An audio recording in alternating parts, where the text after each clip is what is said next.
नमस्कार। Story bouquet में आज प्रस्तुत है गीता श्री की कहानी डाउनलोड होते हैं सपने। सांवले गालों पर काजल की लंबी गीली लकीरें खींची चली आ रही थी। आज बहुत दिनों के बाद वो खुलकर रो पा रही थी। दोराहे पर खड़ी जिंदगी से और उम्मीद भी क्या करे। चकाचौंध से भरी एक दुनिया उसे अपनी तरफ बुला रही थी, पर वो न जाने क्यों चली आई थी उस दुनिया से। ना, उसका कोई इंतजार करता हुआ नहीं था। घर पर कौन होगा, उसने खुद से पूछा। घर पर माँ होगी ना, रास्ता देख रही होगी। सुमित्रा नहीं आई? हे भगवान, ये सुमित्रा नाम, आई हेट दिस नेम। इतना पुराना, जैसे राजा रामचंद्र के जमाने की रही हूं मैं। बड़े लोगों के घर में झाड़ू पोंछा करते समय वो लव हेट जैसे शब्द और I love you, I hate you या I love this, I hate this जैसे जुमले सीख गई थी। और सीख गई थी अपने नाम से नफरत करना और अपने आप से प्यार करना। आखिर कमी क्या थी उसमें? अच्छी खासी तो है। खोड़ा कॉलोनी में पैदा न होकर हाईवे के पार जो फ्लैट्स की आलीशान दुनिया है, वहां पैदा हुई होती तो आज वह भी कुछ कुछ होता है वाली अंजलि जैसी होती। उतनी ही सुंदर, उतनी ही कोमल। बड़े लोगों के फ्लैट उसे अपनी तरफ खींचते थे, पर वो केवल झाड़ू पोंछे के लिए वहां नहीं जाना चाहती थी। वो जाना चाहती थी लड़कों की गर्लफ्रेंड बनकर। वहां जहां उसके बालों में नई नई कलरिंग हो, हाई हील हो, छोटी छोटी ड्रेस हो, डांस हो और उस पे फिदा होने वाले कम से कम 2-3 लड़के तो हों ही। हाँ, वैसे उसकी खोड़ा कॉलोनी में भी 3-4 लड़के हैं जो उसके पीछे पड़े हैं, पर उनका क्या स्टैंडर्ड। एक तो कूड़ा बीनता है साला। थू! आंखों से आंसू उसके मुंह में आ गए। आंसुओं का खारापन उस लड़के के कूड़े की बदबू में जैसे मिल गया। उसने साला कमीना कहकर थूक दिया।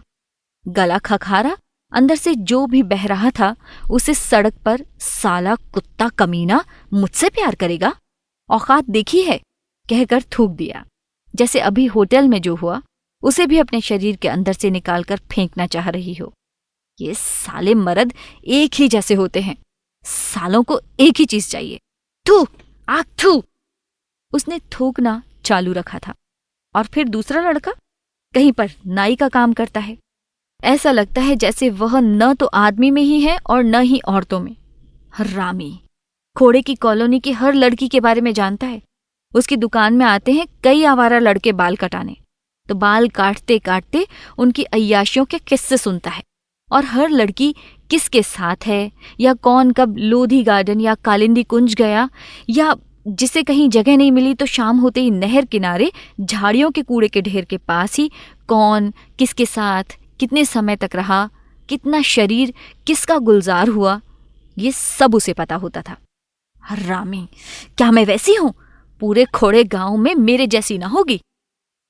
मैडम जी, क्या हुआ? कोई परेशानी है क्या? पुलिस वाले ने आकर पूछा। नहीं सर जी। ना जी, आप बहुत देर से यहाँ बैठी हैं ना? ये इलाका भली औरतों का नहीं है ना रात में? सर जी, बस थोड़ी देर बैठी रहने दीजिए, अभी घर से आएगा कोई तो चली जाऊंगी। मर्जी है मैडम जी, वैसे ये होटल ना बहुत चालू है, आप संभल कर रहिएगा। बाकी तो इस गाड़ी में मैं हूं ही। क्या सर जी? ओह, मैंने कहा कि 100 नंबर वाली गाड़ी होटल के सामने ही खड़ी रहती है। आप चाहें या आपको कोई प्रॉब्लम हो तो झिझकना नहीं। थैंक यू सर जी। ओए, कोई नहीं लग रहा पहली बार वाली है, उससे मिलकर अपने साथी से बोलते हुए उस पुलिस वाले ने कहा। उन लोगों की हंसी उसने अपने शरीर पर रेंगती सी महसूस की। ये कमबख्त शरीर ही सबसे बड़ी जड़ है परेशानी की। उफ, ये पहली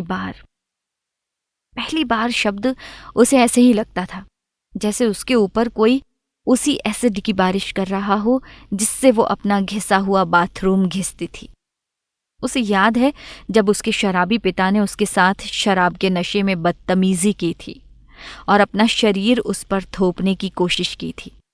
कैसे दर्द में नहा गई थी। उसके बाप ने बेशर्मी से हंसते हुए कहा था, साली नखरे करती है, एकदम अपनी मां पर गई है। शरीर है तो दर्द तो होगा ही, पहली बार है ना, बाद में तो खुद ही मजे आएंगे। पर उनके शरीर को खुद पर से ढकेल कर वो भाग गई थी। बस उसके कानों में उसके बाप के पहली बार शब्द गूंज रहे थे। अपनी मां से पूछना चाहती थी पहली बार क्या होता है, पर ठिठक जाती। बेटी होकर मां से इतना भीषण प्रश्न कैसे पूछ सकती है? सवाल के बाद मां क्या उतनी ही ममतामयी रह पाएगी? पता नहीं कौन सी देवी दुर्गा काली का रूप धारण कर ले। जवाब में गाली ठुकाई संभव है। काम से दिन भर की थकी मां के लिए आराम भर चारपाई चाहिए। कोई दुख दर्द की गाथा नहीं, कोई अनचाहे सवाल नहीं। बड़ी हिम्मत करके उसने पिता वाली बात मां को बता दी। हैरान रह गई सुमित्रा कि मां को अचरज न हुआ, जैसे उन्हें उम्मीद रही हो पिता से। मां के चेहरे पर सावधानी के लक्षण जरूर उभरे। उस दिन से कोशिश करती कि बाप के साथ अकेली बेटियों को घर पर छोड़कर ना निकले। मां को इतना ठंडा पाकर उसकी हिम्मत बढ़ गई। उसने टनों भारी सवाल पूछ ही दिया। मां, तुम्हें पहली बार किसने? चट्टाक से एक थप्पड़ उसके गाल पर लगा। करमजली साली, अपनी मां से ऐसे पूछती है? अरे हम औरतें क्या होती हैं? इतने लोग गुजरते हैं ऊपर से कि कभी न कभी तो किसी न किसी का पहली बार होता ही है। किसे बताऊं? चल भाग यहां से। हम झुग्गियों की औरतों को इस्तेमाल की चीज समझते हैं लोग। धंधे वालियों पर तो पैसा फूंक आते हैं, हम तो फ्री में हैं। भाग यहां से। ओह, काश इतना ही सरल होता भागना, तो वो भाग जाती सड़क पार की रंगीनियों में, भाग जाती नोएडा जाने वाली हर कैब में, जिसमें वो सुबह सुबह इन्हीं फ्लैटों से तैयार होती लड़कियों को जाते देखती है। वो क्या कम है उनसे? अगर उसे उसके अम्मा बाप ने पढ़ाया होता तो वो भी जा रही होती आज, इतना ही मेकअप करके। जी आंटी जी, नहीं, बस नहीं, अब नहीं करूंगी। मैं होटल के बाहर ही। सुधा आंटी का फोन था। ये सुधा आंटी भी ना बहुत जल्दी रहती है उसे नई लड़कियों का सौदा करने की, डील करवाने की। हाँ, यही सुना था उनके बारे में। उसने भी ये सुना कि वो कोठियों में काम दिलाती है। बाप के मरने के बाद मां ने जब खाट पकड़ ली तो छोटे भाई बहनों की बहती नाक पहुंचने वाली सुमित्रा पर घर की जिम्मेदारी आ गई। उधर उसका गुर्जर मकान मालिक भी उसे डराता था कि 2 महीने से किराया नहीं दिया है, अब की बार सामान ही फेंक देगा। हाय, सामान फेंक देगा तो उसके भाई बहन तो अभी से आवारा हो जाएंगे। वैसे भी उन्होंने इसी नहर और नाले के किनारे रहकर आवारा होना ही है, पर अभी नहीं। ऐसे उसके पीछे पड़े तीसरे लड़के ने, जिससे कभी कभी वो बात कर लेती थी, कभी कभी उसके साथ जलेबी भी खा लेती थी, और जो कभी कभी पहली बार का सुख चाहता था और वो उसे सिर्फ पप्पी झप्पी देकर कृतार्थ करती रहती थी, ने उसे सुधा आंटी के बारे में बताया था कि वो कोठियों में झाड़ू पोछे का काम दिला सकती है। चली जा, कुछ न कुछ तो करा देगी वो। सुधा आंटी, लोग बहुत कुछ कहते थे उनके बारे में पीठ पीछे, पर सामने तो सब उनकी तारीफ करते थे। और खोड़ा के अच्छे घरों के मर्द अपनी अपनी बीवियों को सुधा आंटी के हवाले छोड़कर निश्चिंत हो जाते थे कि चलो उनकी रात की दारू पक्की। अब जब बीवी कमा ही लेगी तो दिन में अपनी नोएडा में किसी फैक्ट्री में मजूरी करो, रात में बीवी की चिक चिक से भी दूर, अपनी पियो और जियो। पर रात में किसके यहाँ झाड़ू पोंछा होता है? सुधा आंटी सबसे पहले अपने यहाँ आने वाली हर लड़की को सजाती थीं, संवारती थीं, वो भी अपने ब्यूटी पार्लर में, जिसे उन्होंने घर पर ही खोल रखा था। उसमें वो सबको मेकअप करना सिखाती थीं। एक अंग्रेजी सिखाने वाली भी थी जो थैंक यू, सॉरी जैसे शब्द सिखाती थी। उसने एक दिन पूछ ही लिया, आंटी, क्या झाड़ू पोछा के लिए भी इतनी सबकी जरूरत होती है? सुधा आंटी कितना हंसी थी। अरे ये सब झाड़ू पोंछा ही तो होता है, शरीर का झाड़ू पोंछा। और सब हंसने लगी थी। दरअसल सब एक परत के नीचे होता था। ऐसा नहीं कि किसी को पता नहीं, सबको सब कुछ पता है। दिन में ब्यूटी पार्लर में सजाओ और अंग्रेजी सिखाओ, और रात में बाप रे, कैसे कैसे लोगों के फोन आते थे सुधा आंटी के पास, और सबकी डिमांड अलग अलग। अधिकतर की डिमांड होती थी शादीशुदा घरेलू औरतें जो ज्यादा चूं चपड़ ना करें, 2 घंटे बस उनकी इच्छाओं पर नाचें, और इसके लिए वे सब इतना पैसा देने के लिए तैयार रहते कि सुधा आंटी के प्लेसमेंट ब्यूरो में नौकरी करने वालियों की भी कमी नहीं होने पाती थी।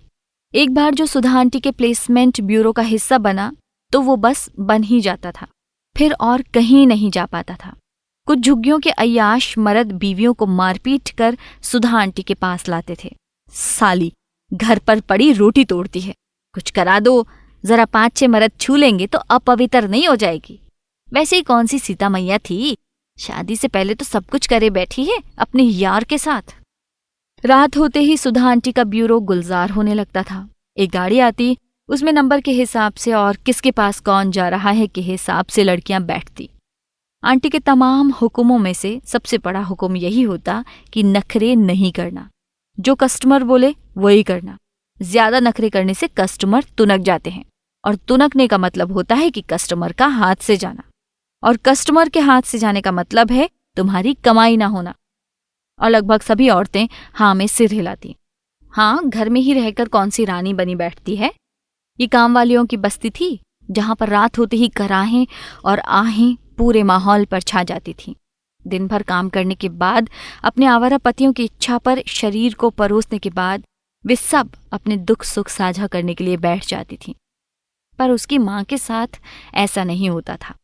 उसकी माँ पिट लेती थी, अपना शरीर कुचलवा देती थी।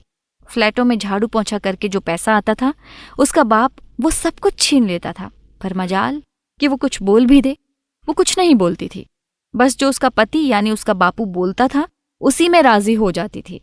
उसे इस कामवालियों की बस्ती में उठने वाली हर कराह और आह अपनी ही लगती थी, और अपने दरवाजे पर बैठकर सबके दर्द बांटती।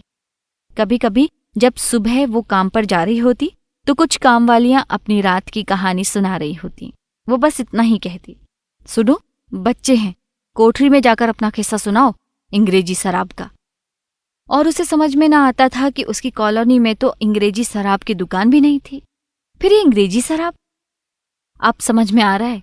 कभी कभी तो उसे सही भी लगता है कि रात में उसका बाप ही कौन सा उसकी माँ को छोड़ देता था। देसी दारू की बदबू जरा सी कोठरी में फैल जाती थी, और उसकी माँ उसके बाप के घर आते ही उसके भाई बहनों को भगा देती थी। उसका बाप ही उस पर भद्दी नजर डालता, अरे है तो ये मेरी ही, आजा। उसकी माँ उसे भगा देती और वो भाग जाती। उसका मन होता कि अभी मंदिर में जाकर भगवान से पूछे कि अगर उसे सड़क के इस तरफ पैदा न करके दूसरी तरफ पैदा कर दिया होता तो उसका क्या बिगड़ जाता। बहुत समय हो गया है इसी मेकअप में यहाँ होटल के बाहर बैठे हुए। कैलामाइन बहुत ज्यादा लगा दिया था शायद। अभी तक मेकअप की परत हटी नहीं है। उसकी नजर सामने वाली पुलिस की गाड़ी पर गई। सिपाही ने हाथ हिलाकर कहा, मैडम जी जैसी भी जरूरत हो बता देना, खाली ही हैं। तभी दूसरे वाले की आवाज उसके कान में पड़ी, यार शरीफ लग रही है, छोड़ना, बेचारी लग रहा है फंस गई है। मैं बेचारी? उसने सोचा, हाँ शायद उनके लिए मैं लग रही होंगी, पर इस होटल तक का सफर तो उसने खुद ही तय किया था। सुधा आंटी ने उसे सब कुछ बता दिया था। पहले उसकी ट्रेनिंग हुई थी कि कैसे उसे कस्टमर को खुश करना है, कैसे बोलना है, कैसा मेकअप करना है। अब पहले की तरह मेकअप नहीं होता जिससे ऐसी औरतें पहचान में आ जाती थीं। अब तो उन्हें घरेलू शरीफ औरतें चाहिए होती हैं। कभी कभी उसे शरीफ शब्द से ज्यादा चिढ़ होने लगती है। शरीफ कौन होता है? पर उसे क्या, होता रहे शरीफ कोई भी। उसके लिए शराफत केवल इस समय अपने भाई बहनों का पेट भरना और अपने सपनों को पूरा करना है। उसके सपने। आंसू पोंछते हुए उसने अपने शरीर पर अपने कस्टमर के होठों का बोझ महसूस किया। फिर उसे अपने सपनों के साथ तौला। वाह, देखो तो अभी भी उसके सपने ही भारी थे। उसके सपने कलर किए हुए बाल, छोटी छोटी ड्रेस, पार्टियों में जाना, अंग्रेजी वाली शराब पीना। सुधा आंटी ने उससे कहा था कि उसके ये सभी सपने पूरे होंगे। वो रात में बस 2-3 घंटे बिताए और दिन में कुछ भी करे, डांस सीखे, पढ़ाई करे, मेकअप करे, कुछ भी करे। पर रात का काम, लोग क्या कहेंगे? सुधा आंटी ने कहा, कौन से लोग? किन लोगों से डर रही हो? जब तुम्हारा बाप जंगली बनकर तुम्हारी माँ को नोचता था, कोई आया बचाने? हाँ, सुधा आंटी ने ठीक ही कहा था। एक दिन उसके हाथ में उसकी माँ की पुरानी फोटो थी। उसने माँ से पूछा, माँ ये कौन है? अरे नासपीती, कहाँ से मिली? काले बकसिया से। तो फिर निकाली क्यों? पर ये है कौन? मैं ही हूं। तुम? पर तुम्हारे बाल तो बहुत लंबे हैं और घने भी। हाँ, शैम्पू खरीदने के लिए पैसे नहीं होते थे तो काली मिट्टी से साफ करती थी माँ मेरी। ओ माँ, तो अब? तब क्या, तुम देखती तो हो रोज। और सच, उसकी माँ का कोई लम्हा उससे छिपा नहीं था। उसका बाप देसी के नशे में आकर उसके माँ के चेहरे पर तो नोचता ही था, पर उसने नोच नोच कर सिर के बालों को भी उसकी माँ को गंजा कर दिया था।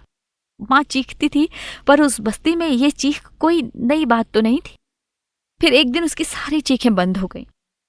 अब न उसके सिर पर बाल बचे और न ही उसका चेहरा ऐसा बचा था जिसे वो और खराब कर पाए। और 1 बरस पहले तो बापू चला ही गया। उसने उस दिन चैन की सांस ली थी। वो इन फ्लैटों में देखती छोटी छोटी बच्चियां अपने बापों से कैसे लड़ी आती थीं। वे अपने बाप के कंधे पर सिर रखकर सोती रहती हैं और मैडम लोग तो एकदम रानी बनकर बैठी रहती हैं। क्या कभी उसके साथ ये सब होगा, या वो भी अपनी माँ की तरह एक अभिशप्त जीवन जिएगी? ओह, ये सुधा आंटी भी ना बस परेशान ही कर देती हैं। सड़क पर जिस तरह से स्ट्रीट लाइट खुलने और बंद होने की प्रक्रिया में लपलपा रही है, वैसे ही उसके मन में उसके सपने और नैतिकता और शराफत में से बारी बारी कोई ना कोई आ रहा है। फोन बज रहा है। होटल वाला संदेशा देकर जा चुका है और वो अपने मन में सपनों का पलड़ा भारी देखकर मन ही मन में समझा रही है, अंग्रेजी पीने वाले शरीफ होते हैं, वो नोचते नहीं हैं। और ये कोठी वाले फ्लैट्स वाले घरों में सबसे ज्यादा मेड की तरफदारी यही लोग तो करते हैं और अपनी बीवियों से भिड़ जाते हैं कई बार। माँ किस्से सुनाती है तो सुनकर उसे बड़ा मजा आता था, लेकिन कभी उसके साथ ऐसी नौबत नहीं आई। ज्यादा दिन टिकी भी तो नहीं कहीं। कोई 2 दिन रखता तो कोई 4 दिन।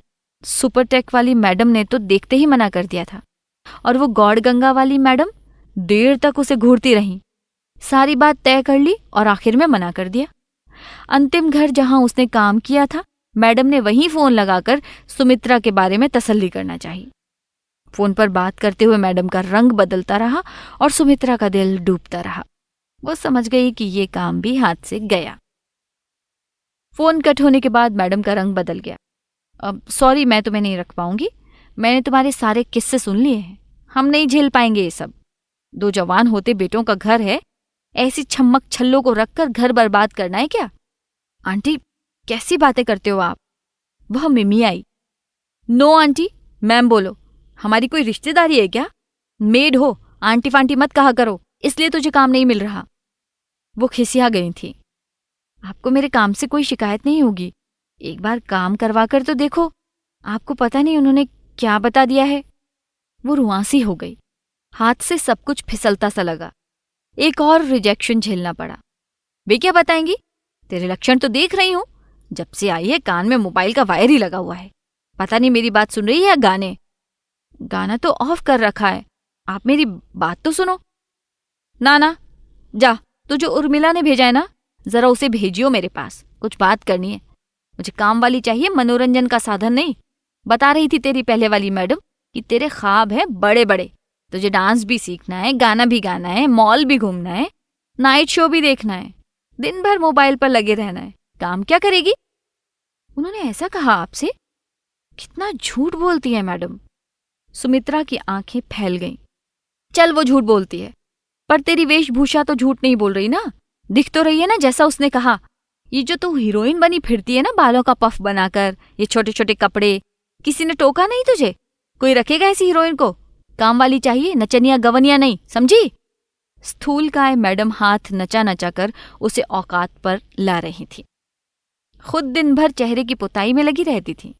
यहाँ भेजने से पहले उर्मिला ने बता दिया था कि मैडम कोई काम करना नहीं चाहती, उसे हेल्पर चाहिए, हर समय उसका ऑर्डर बजाया जाए। सुमित्रा को तेज गुस्सा आया। काम तो देगी नहीं, ठीक से सुनाकर निकल जाएगी। किसी का उधार नहीं रखना।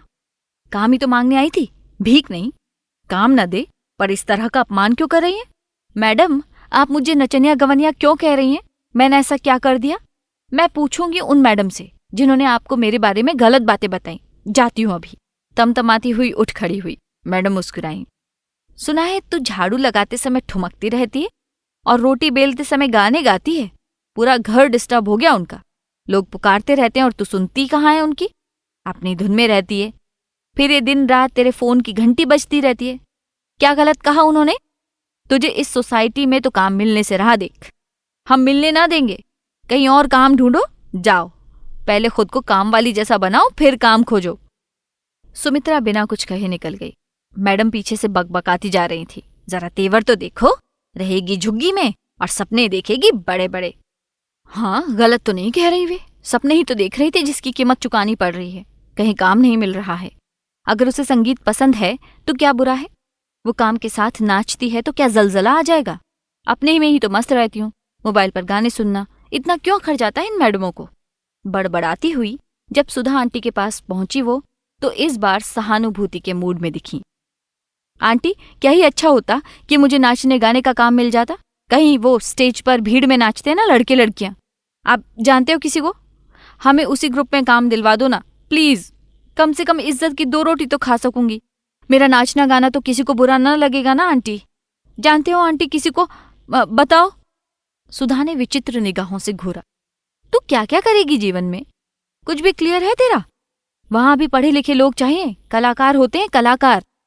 थोड़ी देर वो चुप रही। सुमित्रा ने उम्मीद भरी निगाह उन पर टिका दी।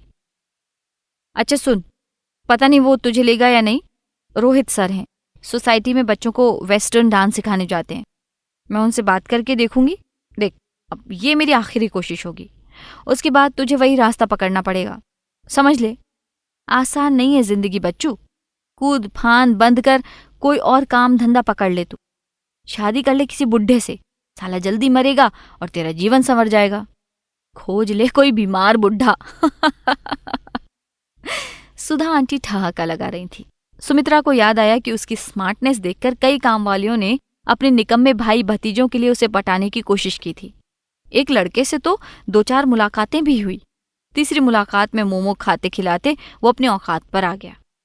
ये छोटे छोटे कपड़े नहीं पहनने दूंगा शादी के बाद। ज्यादा लटक झटक ना हमें पसंद नहीं है। साड़ी पहनने पड़ेंगे तुझे, मैम बन के ना रह पाएगी। सोच लियो, हम पैसा कमाएंगे, तू घर संभालियो। ज्यादा से ज्यादा 1-आध कोठी में काम पकड़ लेना बस। एक लड़के ने तो नया मोबाइल भी पकड़ा दिया और शर्त रखी कि इस पर सिर्फ मुझसे बात करेगी। 80 के दशक के सारे पिटे हुए रोमांटिक गाने उसमें डलवा दिए कि वो खाली वक्त में उसे याद करे और सुनती रहे। इन लड़कों की बात सुनकर उसका मुंह कड़वा हो गया था। शादी की सारी रोमानियत गायब हो गई और खुद को साड़ी में लिपटी हुई खोड़ा गांव की कच्ची गलियों में हांफती देखने लगी, जिसकी सारे लटे गायब, पफ गायब, हथेलियों में दरारें और पैरों में पानी के कांटे का निशान। वक्त की बेरहम ताल पर नाचती हुई सुमित्रा और उसकी धूल धूसरित कामनाएं। ना ना ना ना, नहीं होने देगी वो ऐसा। खुद कमाएगी चाहे जैसे भी हो, अपना रास्ता खुद बनाएगी, अपने सपने खुद पूरे करेगी। वो बार बार बोलता है ना सुधा आंटी का चमचा, ओ छोरी तेरे सपने डाउनलोड कर ले, देख कर ही खुश रही हो। वो दिखा देगी सबको, उन लड़कों को, इन मैडमों को, सुधा आंटी को भी। कभी कभी सही मंजिल पर पहुंचने के लिए गलत रास्ते पर चलना पड़ता है। वो चलेगी। वो बस स्टॉप से उठ खड़ी हुई, मन ही मन फैसला कर लिया, चाहे कदम किधर जाएं। वो खुद कहाँ जा रही है, उसके सपने उधर ले जा रहे हैं, सपनों का कसूर है। उसने कदम होटल की तरफ बढ़ा दिए। रुक, कहाँ जा रही है? उधर मत जा। सुमित्रा, आंटी ने भेजा है। कौन उसे ओरिजिनल नाम से पुकार रहा है यहां पर? वो पलटी। दांत निपोड़ता हुआ सुधा आंटी का चमचा तेजी से चला आ रहा था और साथ में कोई छोटे कद का छरहरा लड़का जैसा, पीठ पर बैकपैक लादे, स्मार्ट दिख रहा था, चेहरे पर गंभीरता का आवरण चढ़ाए। क्या है, यहां तू क्या करने आया है इतनी दूर? क्या बात हो गई? सुमित्रा ने त्योरियां चढ़ा ली। इनसे मिल, रोहित सर हैं, डांस सिखाते हैं और इनका अपना ग्रुप भी है। सुधा आंटी के पास आए थे, इन्हें अपने ग्रुप के लिए डांसर चाहिए। तेरी जैसी पागल लड़कियां, जाएगी तो बात कर ले, आखिरी चांस है, नहीं तो जिधर मरना हो मर। सुमित्रा को कुछ सुनाई देना बंद हो गया। वो हवा से भी हल्की होकर उड़ रही थी। हवा में कुछ मंत्र सा छिटक रहा था। हम आपको मंथली पैसा नहीं देंगे, पर हर शो के 3000 रुपए देंगे। आप चाहें तो हमारे स्कूल में स्टे कर सकती हैं। पूरी तरह समर्पित होकर डांस में लगना होगा। कपड़े में नखरे नहीं, हर साइज के एक्सपोजर वाले कपड़े पहनने पड़ेंगे। इज्जत पूरी मिलेगी। बहुत नाम है हमारे ग्रुप का। हम कोरस में नाचते हैं। बड़े बड़े मॉल्स और स्टार के साथ हमारा ग्रुप परफॉर्म करता है। बस जी, हम इतना ही शुरू में ऑफर कर सकते हैं, आप देख लें। सुमित्रा को लगा हवा से हल्की देह होती है, जो कभी कभी पतंग भी बन जाती है। एक डोर उसे सपनों की तरफ लिए जा रही थी। एक सपना डाउनलोड हो रहा था।